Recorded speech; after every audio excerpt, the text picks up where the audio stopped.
الشيطان الرجيم لقد أرسلنا نوحا إلى قومه فقال يا قوم اعبدوا الله ما لكم من إله غيره إني أخاف عليكم عذاب يوم عظيم. أعوذ بالله من الشيطان الرجيم. بسم الله الرحمن الرحيم. الحمد لله رب العالمين، والصلاة والسلام على سيد الأنبياء والمرسلين نبينا محمد وعلى آله وصحبه أجمعين ومن اتبعهم بإحسان إلى يوم الدين. رب اشرح لي صدري ويسر لي أمري واحلل عقدة من لساني يفقهوا قولي. En jangino aya seeɗa keña Allah ceniɗo wi laqad arsalna nuhan ila qawmi, haqiqa min leni nuhu heedi yimɓe maako. Fa qala nuhu wiyata ya qawmi ibudullaha ma lakum min ilahin gayru, onon yimɓe am ndewe Allah tan deweteɗo feere walana on ko luutimo. Inni akhafu alaykum, min mbiɗa hulana on azaba yawmin azim, yangade ñalomare mawnde. Ha ɗo en fuɗɗino ha qissa annabi nuhu seeɗa, en jahi ha nder maaka en dari. Nuhu ɗo wimen inde maako Abdul Ghaffar ibnu Malk, na ko ibnu Lamak, na ko ibnu Lamk. Modi ɓe woodi lural ha inde ba maako man. Nden amma Allah seniɗo ka wi en ha Qur'anu kam laqad arsalna nuhan, Allah inniri mo be inde Nuhu. To kanko man inde maako ɓe wi Abdul Ghaffar ibnu Lamk, ko ibnu Malik, ko ibnu Malkin, ko ibnu Lamik. To nden kanko man bo ibnu Mutawaslah, ɓandu mi nani modi bo amin wolwiri rahimahullah. Ibnu Mutawaslah, nden ibnu Akhanuh ɗo kanko woni annabi Idris. Annabi Nuhu alayhi salatu wassalam do konngol cahingol kam oɗo mari duuɓi 4 yaake Allah ceniɗo lenamo bande de no Allah lendata annabo en nelaɓe ɓurna fuu koyna annabi Isa daga o dañekimo ko kanko o wolwi. To konngol feere wi o waɗi duuɓi 15 Allah lenimo, konngol feere wi o waɗi duuɓi 215 taw nden Allah lenimo, konngol feere wi o mari duuɓi 100 Allah lenimo. Annabi Nuhu alayhi salatu wassalam o jooɗake ha yimɓe maako 950, duuɓi 995 ɗo kaw annabojo nelaɗo dey, na moggal duuɓi maako fufu on ɗo. Duuɓi 995 kam fu o nelaɗo, oɗo ƴewnira yimɓe maako her diina. Wa asa bada tufani, o wuuri bo ɓaawo ndiyam tarotoɗam ilam tufan 250, ɓaawo man bo duuɓi 215 waru hawru kadi be duuɓi maako arandeji go 40, a hawra bo be duuɓi 915 ko ɗo ƴewnira yimɓe maako. Nden o wi mobgal ngurdam maako fufu laatake duuɓi 1240 do mahuki do konngol cahingol to ni o lenama dow duuɓi 40 kam. Wa kana bahara, aɗo en darino o laatake kanko ɗo kuwowo ha maayo. Wa sana safinata fi amaini, o huwi laanawal, o waɗi laanawal ha duuɓi 2. Yimɓeji meɗen mbiyata kombowal ɗo na be fulfulde ka laana ɓe andi, kanjum yimɓe meɗen gimi ha majum. Barka maako laanaka Nuhu hisi tufanu, laanaka Nuhu laanawal annabi Nuhu. Waɗugo walɗo bo ɗum taskitago o lencita ɗum ha leggal, on waɗi laanawal. To amma sona noon inde man laana tan he'i non ngam barka maako laanaka Nuhu hisi tufanu. Annabi Nuhu alayhi salatu wassalam o waɗi ko mbowal ha nder duuɓi 2, o aawi leɗɗe man ha ɗe mawni, ɗe puɗi ɗe mawni, o soppi ɗe, o sehi, o waɗi jotta kam poulanger hidde ko tappa ko mbowal maako on be umrore Allah ceniɗo. Wakkati nde annabi Nuhu alayhi salatu wassalam famnama lan yu'mina min qawmika illa man qad aman, Allah ceniɗo wi wala mo metata nuɗɗingo nder yimɓe maako e na nuɗɗiniɓe ɓe yake man annabi nuhu alayhi salatu wassalam waɗi du'a kadi rabbi la tadar ala al ardi min alkafirina dayyara jawmirawo am tata luttuɗo lesdi ndi goye kefeero ko siire woore innaka in tadarhum yudillu ibadak o wi ngam to a acciɓe kamɓe ɗo ɓe majjinan jeeyaɓe ma tokkiɓe am ɗo fuu walan yalidu illa fajiran kafara ɓe dañata bo koye na gueɗɗo allah ɗuɗa keferakujo jawmirawo jabanimo nden umrimo be waɗugo laanawal annabi nuhu alayhi salatu wassalam o laati o andi sehugo kadi o sehi o waɗi laanawal ko waɗi kadi inde maako nde jawmu ha siya wi inde maako abdoul gaffar e ko waɗi kadi o allah seniɗo ka wi lagad arsalna nuhan allah seniɗo wi min neli nuhu wa luqiba bi nuhin li kasrati nawhihi ala nafsi o waɗinirama jammore be nuhu ɗo ngam ɗuɗugo woyki maako dow nafsu maako nuhu ɗo ato boyowo ko waɗi kadi o ɗuɗɗini woygo dow nafsu maako ɗo haysu da ala qawmihi fa huliku nokku o do'i kalluɗum dow yimɓe maako sey ɓe kalka rabbi la tazal ala al ardi min alkafirina dayyara jawmirawo am tata accu ko siire woore dow lesdi nde waɗi ɗo amaako ɗo allah ceniɗo halki kala ko on dow lesdi ndi fuu ko ɗum ñu'el se ko lutti nder laanawal maako to kanjum ɓe mbi sababu majum laati kadi to o siftori ɗum fuu se o woya o wiya kadi ha hunde nde allah lenaymo ha muɗum fuu o tori allah seniɗo halkuki yedduɓe allah nden allah jaɓi ɗo maako halki kuje goo fuu ngam majum nde o siftori ɗum fuu ɓe mbi oɗo woya to wa qila li murajaatihi rabbahu fi sani waladihi kan an konngol feere wi kay ngam lortuki maako be jawmi ko haa fi ɓiyi ko biyeteɗo kan an ɓiyi ko biyeteɗo kan ana o laatake kayum kefeero na ɗum kaye fe allah reenu en ɓiɓɓe men laata heferɓe malla kalluɓe se en gaɗa du'a en yankinano en tora allah a andi du'a ma ɓurata du'a annabi nuhu kam o laatake kanko ɗo nder ulul asmi en hamsa nder annabo en nulaaɓe ɓurduɓe jowo muhammadu ibrahimu musa kalimuhum wa nuhun wa isa hum ulul asmi fa alami nden ɓiyi ko laati kefeero na heƴima ase andinima bawɗe ka allah mari ɗum kanda allah mari ɗum mo yiɗi o handitata mo yiɗa walana ɗum kanditowo to ɗon man ɓiyi ko goo wakkati jotta kam nde ndiyam goo wari ɗuuɗi jotta ka allah umrimo o fo a yimɓe wata ha laanawal maako o ƴewni ɓiyi ko biyeteɗo kan an o wiyata oɗo wara waƴƴa laanawal be maako ɓiyi ko jaabi mo saawi ila jabani yasimuni min alma o wi kay min kam mi dillan ha hoosere to hoosere may renatam ndiyam hoosere townde konngol feere wi ni tafsiroɓe woɓɓe feere wi hoosere man ɓe loggide ɓe wasinde ɓe waɗi be maɓɓode kanko ɓe yimɓe maako kalluɓe ba maako ɓe mbi kamɓe kisan toon ɓe mbaɗɗi ɗo hoosere goo ɓe maɓɓiti hoosere ɓe nasti ɓe maɓɓi ndiyam nde wari moyti fo hoosere ɓurdunde towugo ha duniyaru ma ndiyam towake dow muɗum noyi kadi ɓe kalki ɗon to ha ɗon man kadi annabi nuhu alayhi salatu wassalam o wiyata jawmi ko innabni min ahli wa inna wa'daka alhaqu wa anta arhamur rahimin annabi nuhu wiyata ɓiyam ɗo nder koreji am inama bo goonga an ɓuri hinnugo bo hinnotoɓe fuu a alkinino am yimɓe am kisan nda ɓiyam kanko o dilli o halki ha maayo ɗo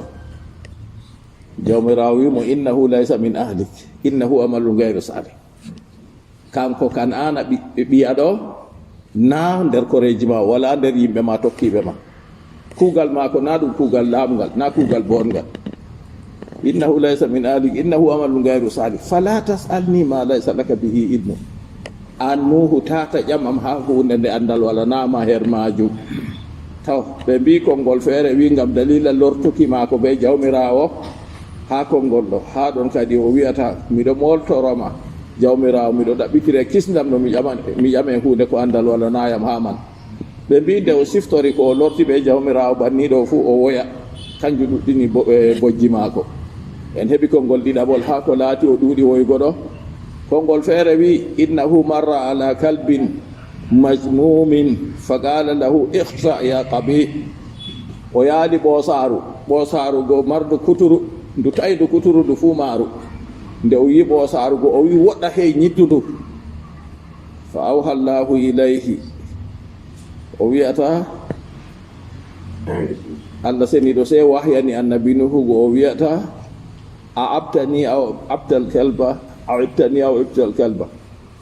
min on a aybina ko malla ɓoosaru on a aybi na min waɗani ɓoosaru kam ñawden ndu ñawi banniman ɗo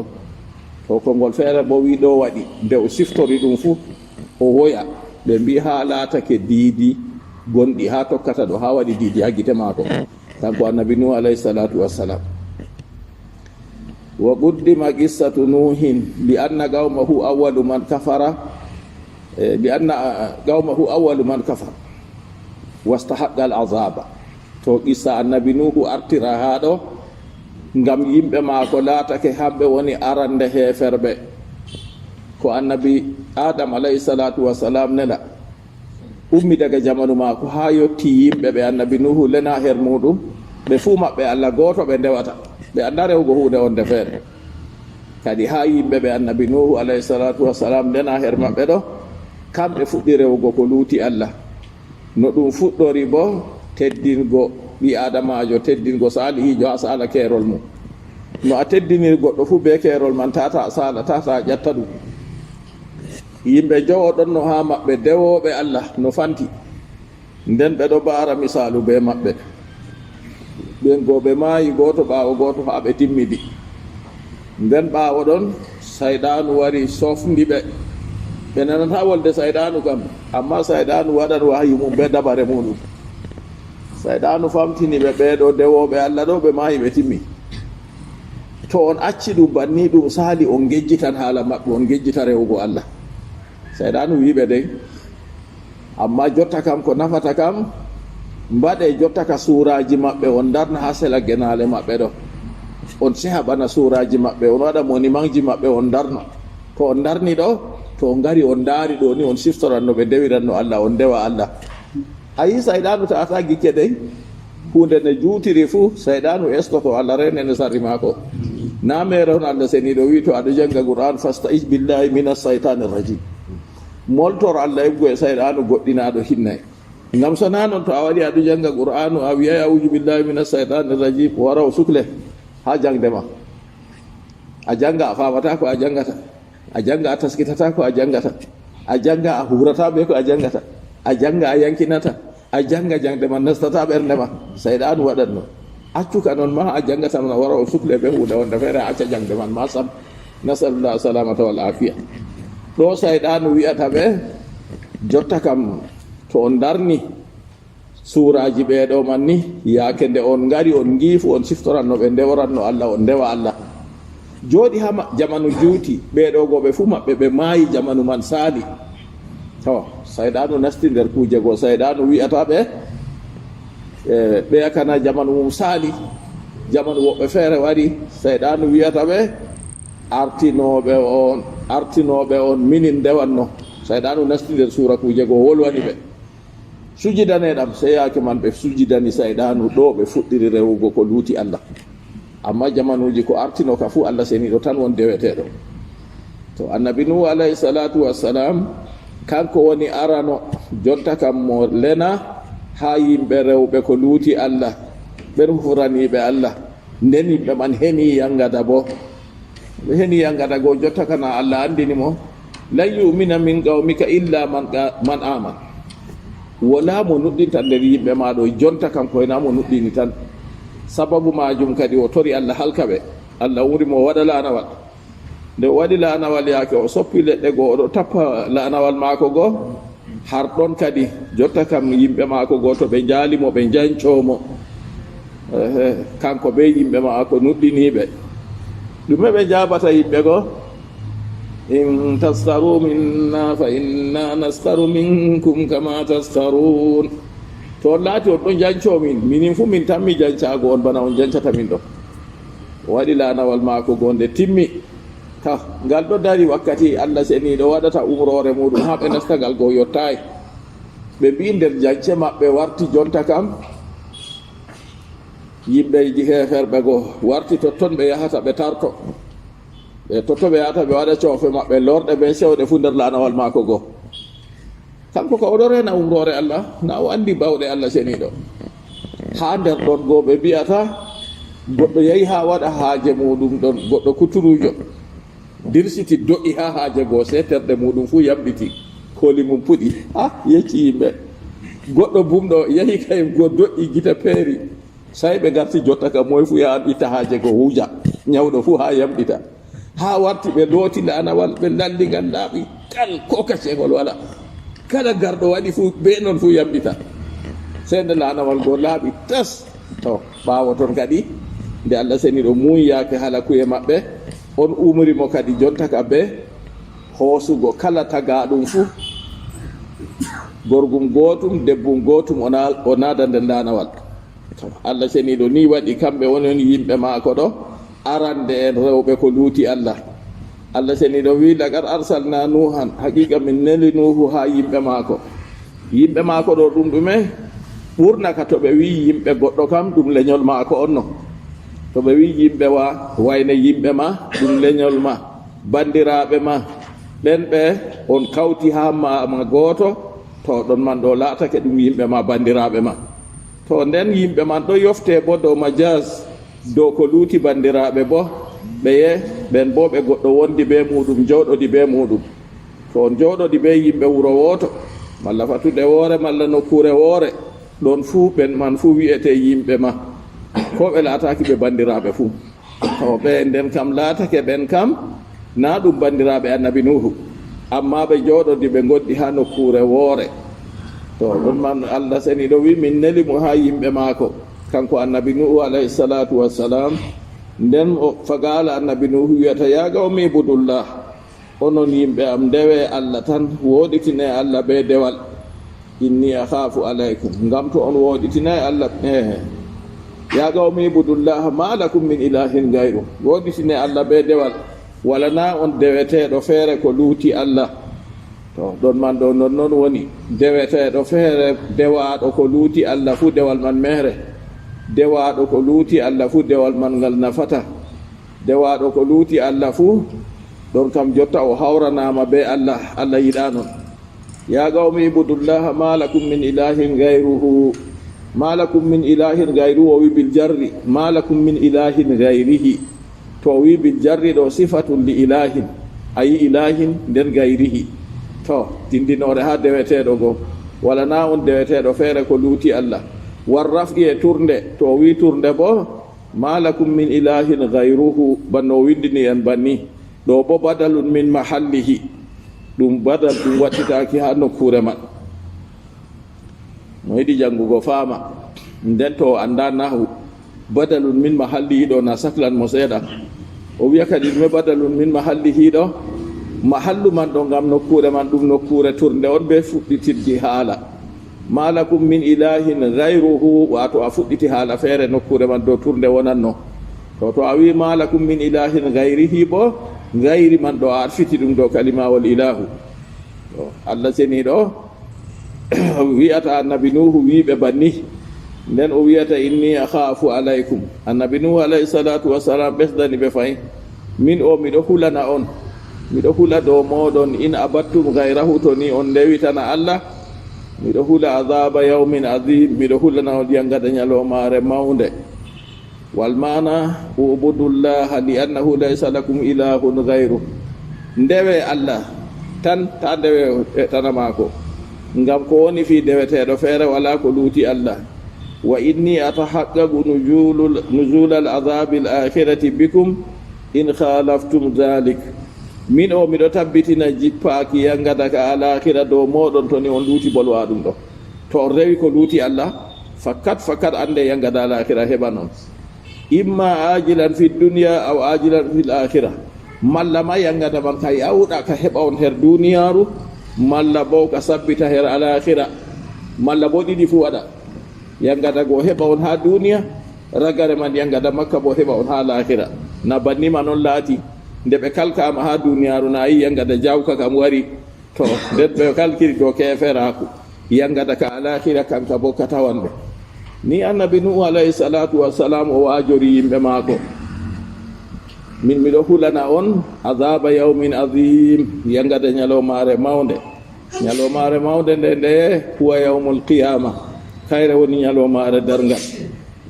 dargal to waɗi ñalomare man nde yimɓe fuu ƴummata darano jawmi toge fooji ngam o hiitoɓe allah seniɗo kanko woni kiitowo yande man ha jammu kadi jotta kam adilaku kam fakat a andi tabitan toon allah seniɗo ha watitina toñaɗo fuu dede ko toñuɗo toñino mo ko ɗum laatake ɗum mumteji ɗum dabbaji sakko ma yo ɓiɓɓe adama ɓe ginni kay woni tagi yiite tagana ngam muɗum hamɓe bo ɓe timminan kadi jonta kam be kiita allah to timmi hotoɓe aljanna hota duumoyo nder laamu e seyo hotoɓe yiite hota duumoyo nder suno e torraji e yangadaji nasalullah salamata wal afiya annabi nuhu alayhi salatu wassalam o wi miɗo hulana on yangada ka laatan ha ñalomare mawde to nini on rewi ko luuti allah ka ko annabi nuhu alayhi salatu wassalam wajori yimɓe muɗum non bo ummatore ko nde goɗɗo ko moyejo to ni o rewayi allah tan o hawrani allah be hunde wonde feere oɗo rewa malla o acci allah ka o rewayi ɗum sam o rewi hunde wonde feere yo kanko fuu kadi nden o hulanteɗo yangada ñalomare mawde qala al mala'u min qawmihi qala al mala'u min qawmihi inna lanaraka fi dalalin mubin qala ya qawmi laysa bi dalalatun walakinni rasulun min rabbil alamin أبلغكم رسالات ربي وأنصح لكم وأعلم من الله ما لا تعلمون قال يا قوم النبي نوح عليه الصلاة والسلام قال الملأ من قومه قال الملأ جمع روي من قومه بقويم بماكو الملأ دونا كيوبه الأسراف تدوبه جمع تدوبه كم بدوبه كيوبه دومه kamɓe ɗo ɓe innama mala'u ɓe innirama ɓe ɓolwa ɗum ɗo li annahum yamla'una almajalisa bi azamihim ngam ɓe kebbinan joɗorle majlisaji be ɓalli maɓɓe jaha e faada waɗata ha a yi'a yimɓe marɓe ɓalli ɓalɗinɓe joɗoto ɗon be koltego tedduɗe ɓe kebbinan ha nokkure joɗorde man wal quluba bi haybatihim ɓe kebbinan ɓerɗe yimɓe bo be tilmedam maɓɓe giiɗo ɓe fuu yiyan goɗɗo tilimɗo wal uyuna bi ubbahatihim ɓe kebbinan gite bo ɓe teddungal maɓɓe kala giiɗo yimɓe faada fuu yimɓe gonanɓe sera laamiɗo fuu a yiyan yimɓe man ɗo ɗum yimɓe tedduɓe a yiyata goɗɗo ajingel ni ha sera laamiɗo yo nder kam handanayi goɗɗo kadi ha nokkure teddintende fuu o yaha o ajiɗo ni kadi to ɓeɗo man ɗo mala'u kamɓe ɓe on woni haɓɓoɓe dabare ɓe fistoɓe dabare fuu kamɓe ɓe to ɓe mbooɗi dabare laamiɗo woɗat to ɓe kalli bo dabare laamiɗo hallan annabijo sallllahu alayhi wa sallam o wi laamiɗo to nini riskama lablabtirteɓe woɗɓe kuugal ma ko woɗan noon to o riskama lablabtirteɓe kalluɓe bo kuugal ma ko hallan ngam ɗo dabare maɓɓe on o hurata e kanjum waɗi ɓi adamajo laatake sakko ma to o laati o laaɓɗo kam wondugo be maako be laamiɗo ɗum hunde tilimde wondugo be maako ha be laamiɗo ɗo o yi'anto laamiɗo ɗo wuroro her wakkere feere o wurto ɗum amma sey to o yetti ɗum dey ha o wurtoto ɗum ɗo bo sey kanko be laamiɗo tan to o wolwi man bo na o dilla o yaha o yewta yimɓe mi yecci laamiɗo ni kaja ɗo fu tata o waɗa ɗum to o wolwani laamiɗo nder yimɓe laamiɗo jaɓantamo dey accuka noon ma to hakkilay hewtanmo be torrangorka feere en giya yimɓe mawɓe iri majum ko heɓi ɗum yo kanjum kadi to o laatake o goɗɗo tilimɗo o laatake kanko ɗo goɗɗo ɓaddinaɗo her laamiɗo nden kanko go mo yiimo fuu yi'an goɗɗo tilimɗo nden yi'an tilmedam ha maako yi'an daraja maako to o woni noon go wondugo maako ɓe laamiɓe ɗum hunde wonde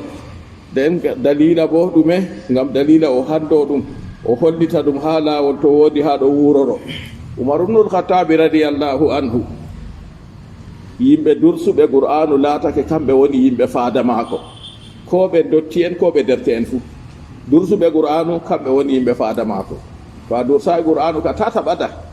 Nder majum Abdullah ibn Abbas radiyallahu anhuma o pamaro, amma hawtade ɓe noon fuu Umar ibn al-Khattab radiyallahu anhu waɗi mo nder faadamma en mum. Nden dotti en feere ɗo wañi ɗum ɓe giɗa sam. Ɓe mbiya kadi ko waɗi o naadata ɓinguel ngel nder meɗen en ɗo mari ɓikkon bana maako. Umar ibn al-Khattab radiyallahu anhu nani ka faami. Umar yiɗi ha holla ɓe ko waɗi o waɗata Ibnu Abbas nder maɓɓe. Sey yande feere nde ɓe kawti, sey o wolwi kanko o wi'ata, kanko Umar ibn al-Khattab radiyallahu anhu o wi Allah ceniɗo wi idha jaa nasrullahi wal fathu wa ra'aita an-nasa yadkhuluna fi dinillahi afwaja fasabbih bihamdi rabbika wastaghfirhu innahu kana tawwaba. Ngecceɗam na ɗum e tafsiru surawol ɗo.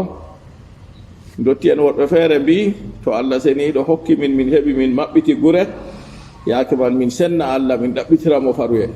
Woɓɓe feere jeeɗi siriwol way sam. Seeɗon go o wiyata akadhalika taqulu ya Ibn Abbas, o wi'at Ibnu Abbas an fu banni mbi'ata na? Abdullah ibn Abbas wi min kana non mi wi'ata. O wi to ko mbi'ata, o wi ko mbi'anmi ka surawol ɗo Allah andini annabijo Muhammad sallallahu alayhi wa sallam nulaaɗo maako ajal maako. Allah andini mo ajal maako to nini makka maɓɓitama ɗo, o yi yimɓe bo geɓe ɗo nasta diina ɗo, o anda yaake man ajal maako ɓadi. Jotta ka o ɗuɗɗina waɗgo istigfaru kadi, o ɗuɗɗina ɗaɓɓitirgo Allah yaafuye. Umar ibn al-Khattab wi wallahi min fu mi anda surawol may koyna ko a wi ɗo.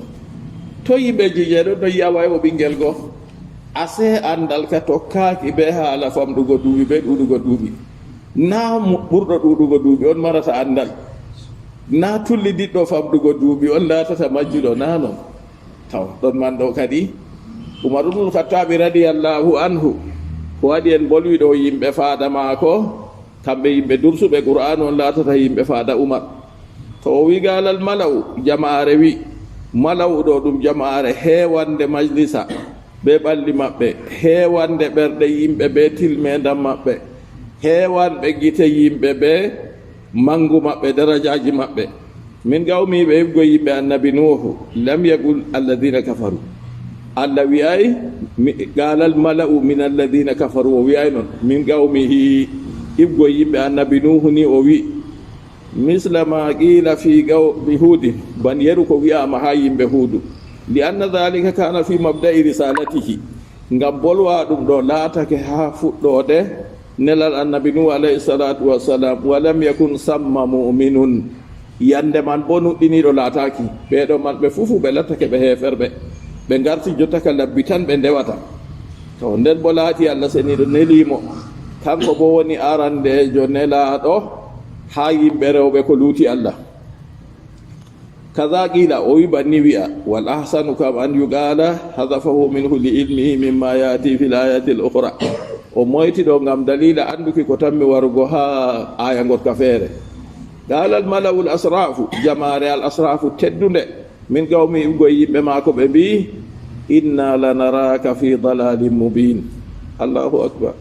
Ko wi'a annabo en nulaaɓe ɗo, an bo a moy a wiyama ko yetti iri man sakko na? Allah seniɗo wi'ata yimɓe maako go tedduɓe go mbiyata inna lanaraka minin ɓe wallahi min ɗo gi'e fi dalalin mubinin, nder majjere wangude, bayinin wangude. E ko waɗi ɓe wi ɓe ɗo hi'amo nder majjere wangude ɗo? haysu adalani ibadati alihatihim, nde o seli o acci rewugo deweteɓe maɓɓe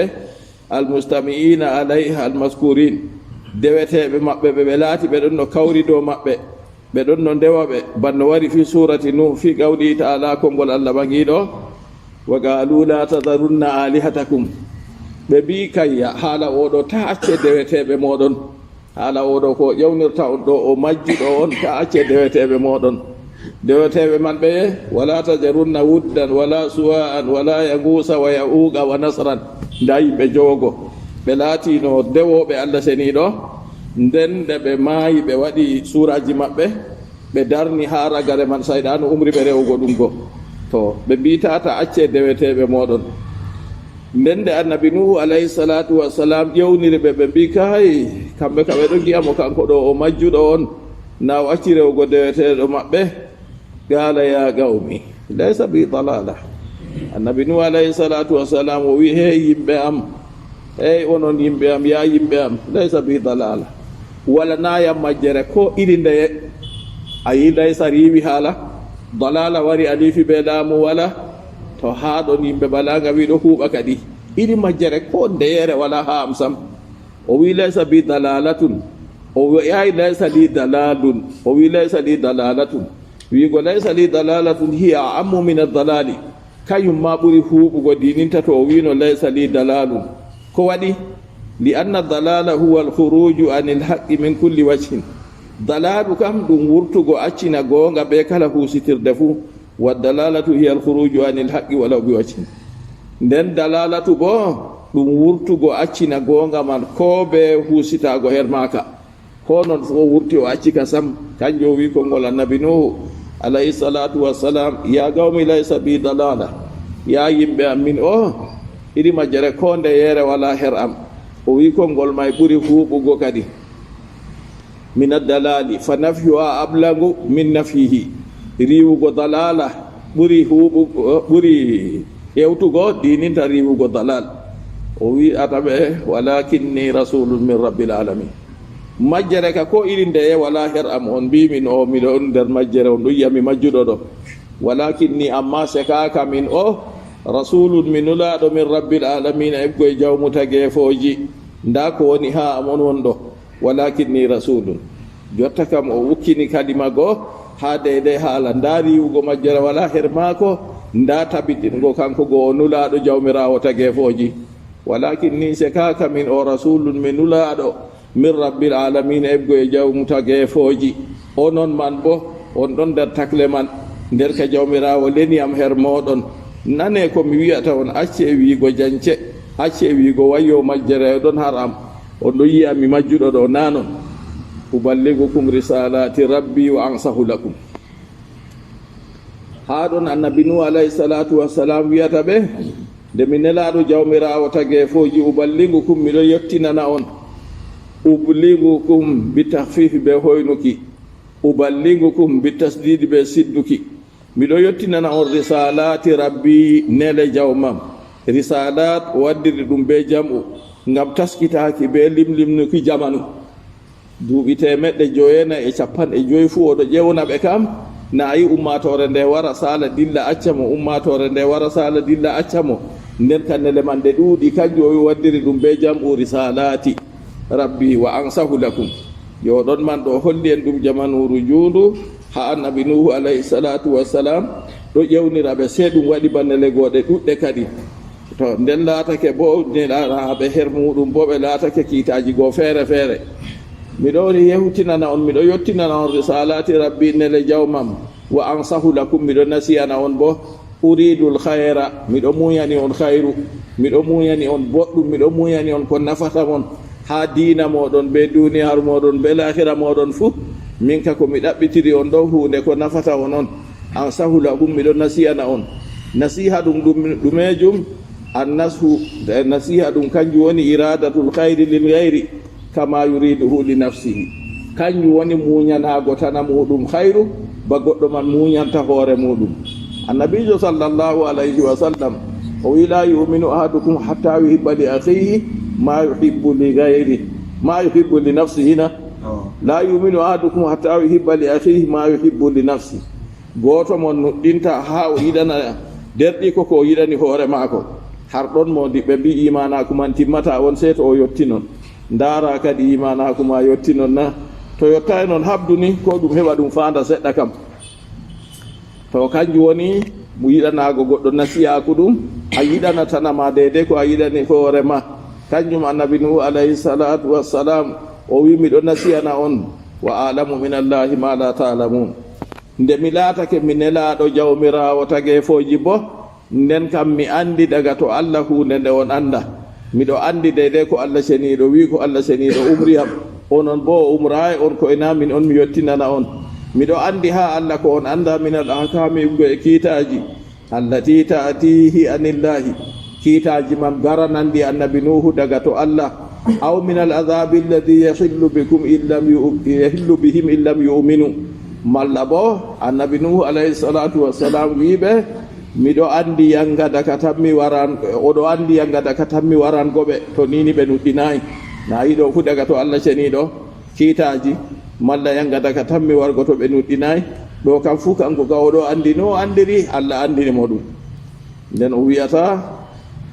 awa ajibtum an ja'akum dhikrun أوعجبتم أن جاءكم ذكر من ربكم على رجل منكم لينذركم ولتتقوا ولعلكم ترحمون. النبي نوح عليه الصلاة والسلام ويتبع أوعجبتم بلا أن هايديننا أكذبتم بلا أن فوني nelal ngal jawmira wota gefoji leni am mi waddani on wa ajibtum den on kaydini an ja'akum dhikrun no waaju warana on maw'izatun waaju warana on min rabbikum daga jawmirawo moɗon na ɓe andano iri man ha ko saali nden yake nde wari oɗo ajoraɓe ɓe majum ɗo kamɓe kaɓe ɗon no ndewa labbi maɓɓe goo tan ɓe andano goɗɗum feere o wiyata kadi on kayɗinina noni on fewni kadi nden on kayɗini noni waaju warana on daga jawmirawo moɗon waajugo bo wara ala rajulin ala lisani rajulin do ɗemgal gorko minkum mo iggo e moɗon ɗum bandirawo mon goɗɗo mo on andi mo on gondi limudirakum ngam o waggina on ngam o rentina on alazaba yangada illam tuminu to on nuɗɗinayi kanjum on kayɗini kadina woodi ka yeefa ton na to nini to ɗon go ɗum waranayi noon na kanjum woni kayɗini ɗum amma banni warani on kam ko haandi ka on jaɓano on nuɗɗina ngam dalila on kisa kanjum on nafata on kadi on kayɗinina jotta kam ngam waaju warani on tukhawifukum min adhabillahi in lam tu'minu waajugo warani on daga nelaɗo jawmirawo moɗon waajugo ɗo hulnira on be yangada to ni on nuɗɗinayi wali tattagu ngam on renta luutugo wali tattagulla ngam on kula Allah on renta luutugo Allah wala allakum turhamuna ngam kinneɗon waaju kam warani on daga jawmirawo ɗo ngam dalila jonta kam on tokko dow goonga nden on tata yo yangada heɓa on kanjum li yunzirakum ngam o waggina on aladaba yangada e lam tuminu ngam to ni on nuɗɗinayi wali tattagullaha ngam on kula Allah wala allakum turhamuna ngam kinneɗon to nini on tokki ko wari ha waajugo on rentake luutugo Allah on heɓan nden kam on yaafe kadi faaja tartibu fi ahsanil balanga a yi tokkidirkiki kiɗon ha ɓurɗum woɗugo balanga ɗum ɗumejum nde nini waaju warani on daga goɗɗo mo iggo e moɗon oɗo rentina on yangada to on nuɗɗinayi kule Allah ngam on heɓa on kinne to a yiɗo kam haalaman tokki ɓuri woɗugo nden wa ubbira fi janibir rahmati bitarajji haji ha hinna e bo waddiri be tammuki isaratun ila anna arrahmata amruha azizun la tunalu bil amali o yecci ha hinna e Allah seniɗo ɗo ɗum hunde go sande kayum ɗo hewtirtake be kuugal amma ko woni ha ɓi adamajo kam nuɗɗinki mum imanaku muɗum on wooɗa ngam o wona nder kisneteɓe nden hawtade ɓe noon annabi nuhu alayhi salatu wassalam nde waajori ɓe be majum o wi wala allakum na yilla Allah o wi turhamun bela onon ɓe on hinnete to wala allakum turhamuna ngam kinneɗon la Allah ha jawmirawo kam na ɗum tarajji ɗum tabitan ɗum amma ha meɗen enen kana en anda ko tammi wargo laatoto fakat non na wala allakum turhamuna ngam on hinnore biha be majum to on kuli Allah go ko malla bo bela on hinnirte be majum fakadzabuhu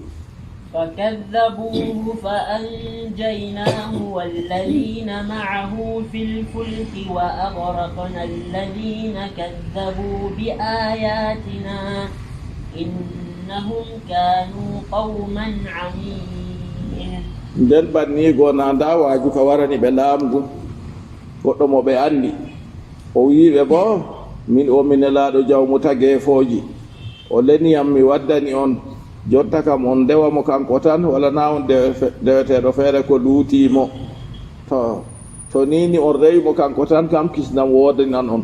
kanjo wi kadi ɗo on hayɗini on kadi na ngam waaju warani on ni daga jawmirawo moɗon wari dow ɗemgal gorko mo iggo e moɗon ngam o hisna on yangada nden o hula Allah ngam on heɓa on kinne ɗume ka yeefa toon kadi na to on tokkino noon ɓurata nafugo on fakadabuhu ɓe pewnimo ɓe jaɓay sam fa anjaynahu Allah seni ɗo min kisnimo kanko annabi nuhu walladina ma'ahu ɓe ɓen gonduɓe e maako minal garaqi iggo e yooluki fil fulki nder laanawal min waɗi ɓe kamɓe ɓe nasti nder laanawal a safina laanawal kombowal kamɓe ɓe goni nder maagal jotta kam kala ko wona nasta e nder maagal kam fuu kañum kam halki yo haa ɗon kanju ko o waajorino ɓe goo ɓe kabda ɓe ndenta goo fakadabuhu pewnukimo kana ayi daga arande fuu ɓe pewnimo nden kam fakadabuhu jonta ɗume ay ɓe ndoogi dow fewnukimo man ni ko o waajori ɓe ɗo fuu ɓe nanayi walladina maahu ɓe gonduɓe e maako ɓe ye gonduɓe e maako kamɓe woni nuɗɗiniɓe mo ila wiyama nden kanko kamɓe goo ɓe pewnimo nden ɓeɗo ɗo wondi ɓe maako goo fuu na yi ɓe jaɓantaɓe to fa anjaynahu sey min kisnimo annabi nuhu walladina ma'ahu ɓe gonduɓe e maako minal garaqi iggo e yooluki ɓe wondi ɓe maako man min kisniɓe ɗo ɓe ɓeye en ɓe noy ila wiyama kanu arba'ina rajulan ɓe wi ɗum worɓe 40 wa arba'ina mra'a ɓe rewɓe bo 40 to ɗo qila on anani kam to na ɗum hadisehol waddi ɗum o wima qila nden kalimgal maɓɓe ɓe 90 nda ɓe on ko oni ko kisna wa qila 9 konngol feere wi kay yimɓe 9 Allah hisni annabi nuhu ɓe 9 hawtade be maako 9 man ɓe hawladuhu salasa ɓiɓɓe maako tato man ɗum moy ɓe moy samun wa huwa abul arab samu ɗo kanko woni baba arabinko en wa hamun be hamu wa huwa abu sudan kanko bo woni baba ɓale en wa yafis be yafis wa huwa abu turki kanko bo woni baba turkinko en to ɓeɗo ɓiɓɓe maako tato wa sittatun min gayrihim be yimɓe 9 ko luuti ɓen man nayi Allah seniɗo wino to anjaynahu min kisnimo kanko annabi nuhu nden walladina ma'ahu be ɓen gonduɓe e maako to nden kana gonduɓe e maako 9 hawri be maako kanko e kamɓe go ɓe gaɗi ɓe 10 Allah seniɗo wi min hisni ɓeɗo kamɓe nden o wi fil fulki nder laanawal alfulku yullagu alal mufradi wal jam'i wal muzakkari wal muannas to a wi fulku ɗo laanawal gotal ma fulku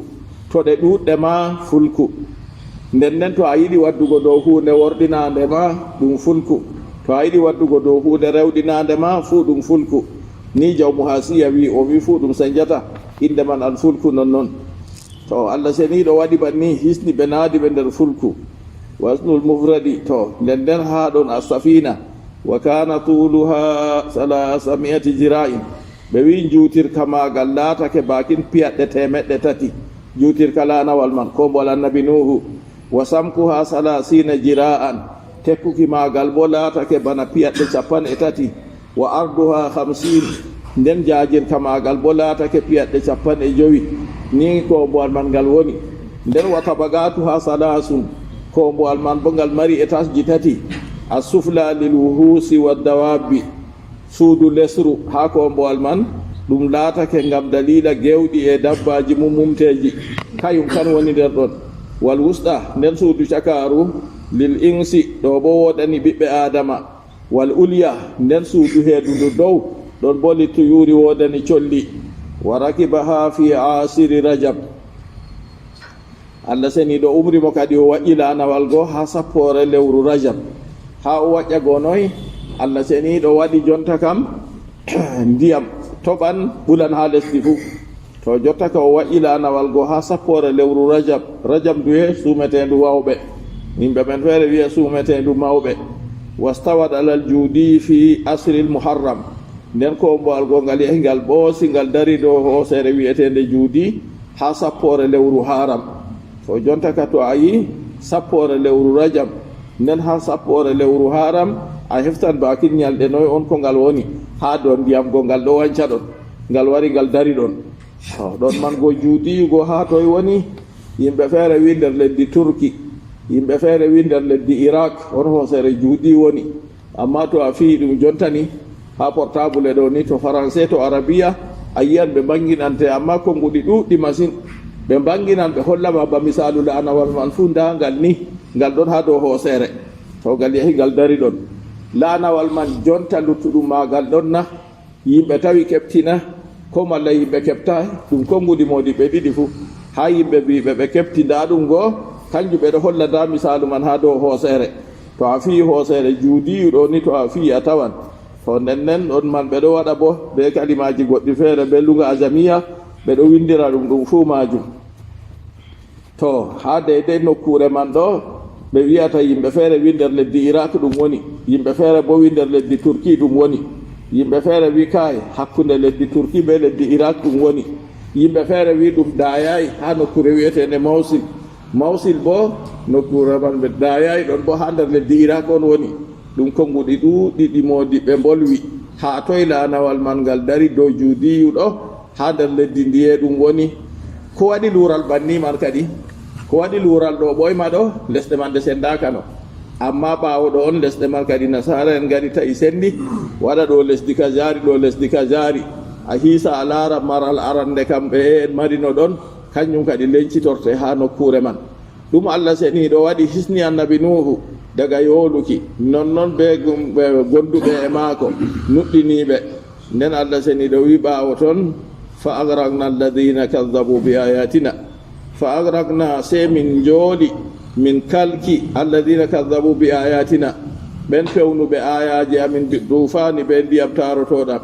ilam tufana yimɓe men wiyata en ɗo nana qissaji ilam tufana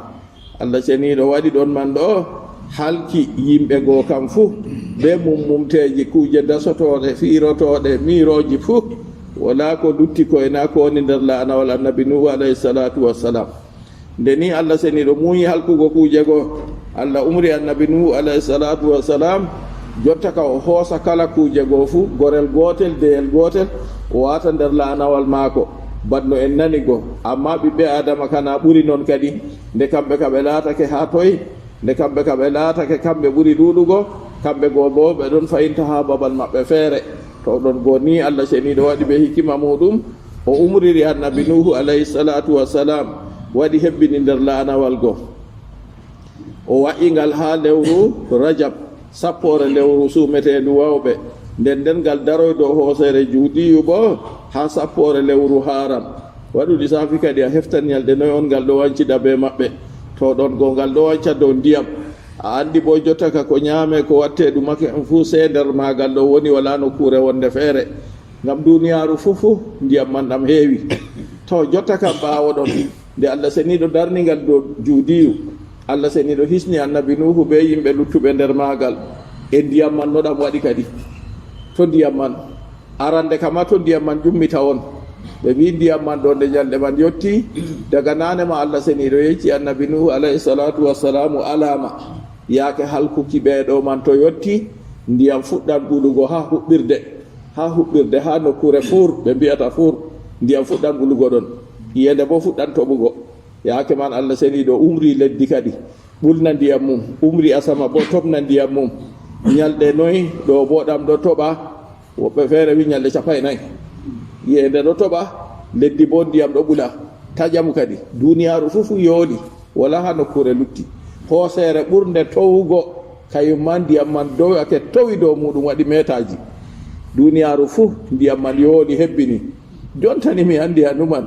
a wiya kadi nde ndiyam man hebbini ha duniya fuu ɗo ɗam faccata ɗam rufina her feere na ɗam facca ɗam rufa ha toy ndiyam man ɗo Allah seniɗo waɗi ɓe hikima maako ayi o tagi hendu wala haaje wongo dow hunde ndiyam go bo ɗon dow hendu to nden ɓaawo ɗon daga ɓaawo ɗon Allah seniɗo waɗi ndiyam go nde o waywini ɗam nguufo be surɗe ƴummi ha majam nguufo go waɗi koseje ɓe leddi surɗe go bo dilli dow kayum bo waɗi Allah seniɗo tagiri asamanji a yiyay jonta kam hendu go ɗo taɓina wala eɗam faccata ɗam yaha nden Allah seniɗo ɓe hikima muɗum o waɗi hande nde ande ɗuuɗi yimɓeji giilaaru ɗuuɗi to goɗɗo nasti laanawal dilli nasti piirowal fiirake dilli towi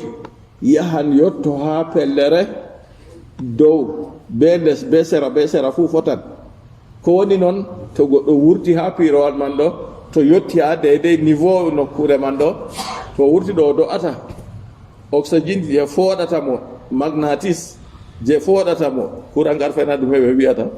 je fooɗata mo peeja heɓa o dirta ɗo wala ton wala her dow wala sera maako ñaamo ko nano wala hen less maako to wurtini pat fotan oɗon pellel man tan yaaduma daker goɗɗo yahirta ton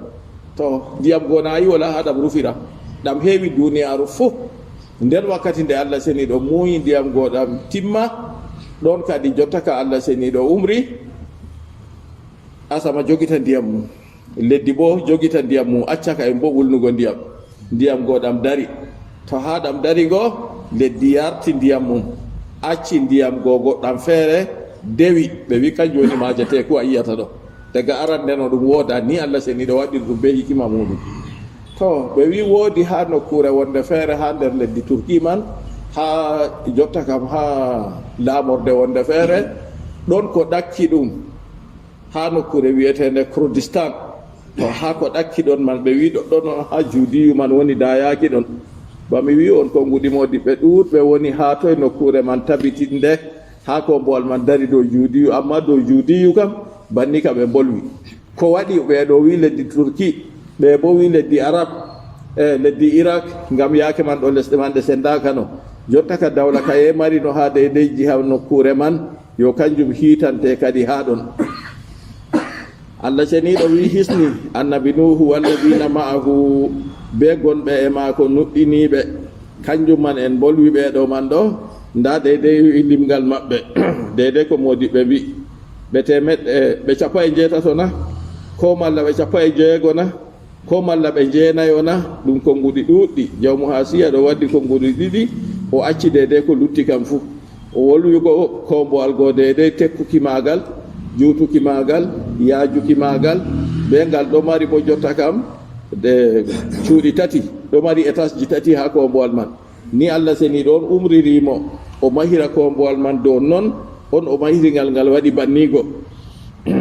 hikima majum bo en gi deydey kuje go marɗum yonkinde o ɓoftanno o naada nder majum no o waɗi ko heedata less be ko woni caka woni ɓiɓɓe adama ko heedata dow bo ɗum colli ko woni less bo ɗum gewɗi be kujeji dasotoɗi goɗɗi feere o waɗi kombowal go banni Allah seni ɗo wi anjaynahu fa anjaynahu min kisnimo kanko annabi Nuhu alladina ma'ahu be nuɗɗinɓe gonduɓe e maako min hisniɓe min algaraqi go yooluki fil fulki min naadiɓe nder laanawal asafinati laanawal wa agraqna min yooli min kalki alladina kaddabu bi ayatina ɓen pewnuɓe ayaji amin bi tufani ɓe ndiyam tarotoɗam annabijo Muhammad sallallahu alayhi wa sallam o ƴami sahabo en maako ɓe ye on mbiyata sayduɓe ha moɗon ɓe mbimo maayi ha konu jihadi sayduɗo o wi nden kana sayduɓe ha ummatore am famɗi o wi yooluɗo ha maayo kayum man sayduɗo mo yiite wuli ɗum kayum man sayduɗo mo mahol do'ido muɗum maayi kayum man sayduɗo nder kam a wiya mo wari maayi waade juure be dalila sababu accident goɗɗum feere on man sayduɗo amma be sarɗi dey se to o laati o muminijo kam to o laati o muminijo on o saydoto yo nden o wi mo maayiri be naawugo reedu sayduɗo mo maayiri be sababu daygol sayduɗo o limti sayduɓe man ha nder ɗon man Allah seniɗo waɗi ɓeɗo man non a yi haala yoolaago ɗon ɗon Allah wi hisni annabi Nuhu be ɓen gonduɓe e mum woodi gisa jalni kani ɓe bolwata ha goɗɗo ngayandijo goɗɗo to ɗuuɗi ngayandi ɗo wooɗay ngayandi goɗɗo waña ha wañana hoore mum o yetti ngayandijo kam ɓe mbi goɗɗo ngayandijo ɓeɗo andiri mo hayru ka o huwata sam oɗo jooɗi bange maayo se o yi goɗɗo yani ha maayo goɗɗo go ɗaɓɓa maayi ko goɗɗo go muta ha ndiyam suɓɓita o bawɗo yingo bo muta ha ndiyam suɓɓita se o yani nder maayo tan o yahi o yolti oɗo go o wurtini ɗum se yimɓeji ɗo kayɗina ka yeefi wayne ni yolta goɗɗo ha maayo o wi hey yinnaɓe o nanda na mi yoltimo ɗo ngam ta o maya dey ngam ta o maya o nasta aljanna ɓe wi to goɗɗo yooli ɗo to mayi nder maya ɗo nastan aljanna miɗo jooɗini o nasta aljanna ɓe koye ɗum ɗo nasallah salamatu alafiya o ni ngayandijo no wayi ɗo to ɓeɗo wolwa qissaji banni to goɗɗo yooli ha maayo ɗo goɗɗo woodi bawɗe wawi wurtingo mo ɗo ta accumo o maya habdu yoltumo